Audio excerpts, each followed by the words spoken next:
கர்த்தருடைய பரிசுத்த நாமத்திற்கு ஸ்தோத்திரம் உண்டாவதாக.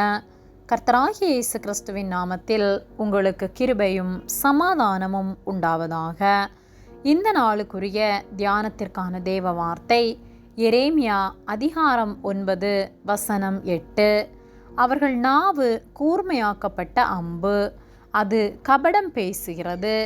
அவனவன் தன் தன் அயலானோடே தன் வாயினாலே சமாதானமாய் பேசுகிறான், ஆனாலும் தன் உள்ளத்திலே அவனுக்கு பதிவிடை வைக்கிறான்.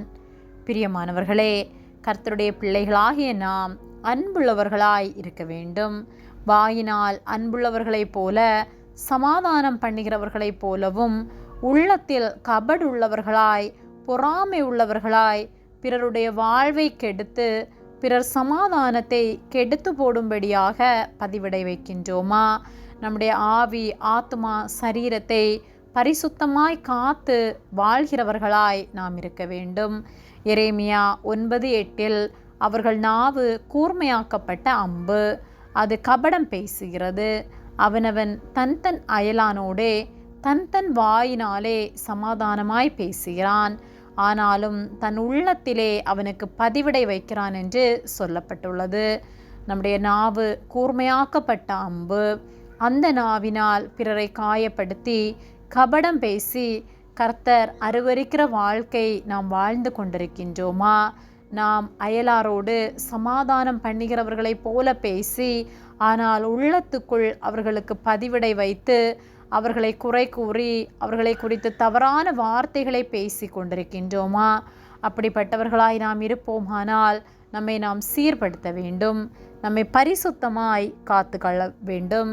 இப்படிப்பட்ட குணங்களை கர்த்தர் அருவருக்கிறார் என்பதை உணர்ந்து கர்த்தருக்கு பிரியமுள்ள வாழ்க்கை வாழ வேண்டும். மனிதனுக்கு பிரியமானவர்களாய் அல்ல, கர்த்தருக்கு பிரியமாய், கர்த்தருக்கு உண்மை உள்ளவர்களாய், கர்த்தருடைய இருதயத்திற்கு ஏற்றவர்களாய் நாம் வாழ்வோமானால் நாம் அவரோடு கூட நித்தியமாய் வாழ முடியும். ஆகவே நம்மிடம் இருக்கும் மாறுபாடான குணங்களை, கர்த்தர் அருவருக்கிற குணங்களை வெறுத்து கர்த்தருக்கு உண்மை உள்ள வாழ்க்கை வாழ்வோம்.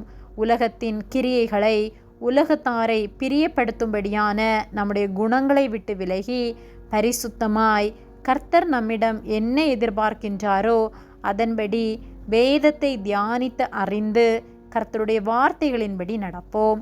கர்த்தர் நம் ஒவ்வொருவரையும் காத்து அவருடைய வழியிலே நாம் உண்மையும் உத்தமமாய் நடக்க நமக்கு உதவி செய்வாராக. ஆமேன். ஜெபம். எங்களை அதிகமாக நேசித்து வழிநடத்தி வருகிற எங்கள் அன்பின் பரிசுத்த பிதாவே, இந்த நாளையும் நாங்கள் காணும்படியாக நீர் எங்களுக்கு ஜீவனை தந்த உம்முடைய அன்பிற்காக நாங்கள் உமக்கு நன்றி செலுத்துகின்றோம்.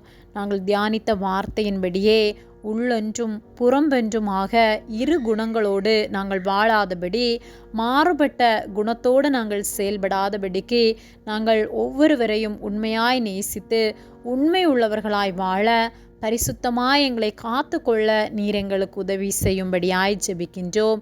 நீர் அருவருக்கிற எல்லா குணங்களையும் எங்களை விட்டு மாற்ற நீர் உதவி செய்யும்படியாய் ஜெபிக்கின்றோம். நீர் போதித்து உம்முடைய வார்த்தையின்படி எங்களை நடத்தும்படியாய் ஜெபிக்கின்றோம். உதவி செய்கிற அன்பிற்காக நன்றி செலுத்துகின்றோம். இயேசுவின் நாமத்தில் ஜெபிக்கின்றோம் பிதாவே. ஆமேன். கர்த்தர் உங்களை ஆசீர்வதிப்பாராக.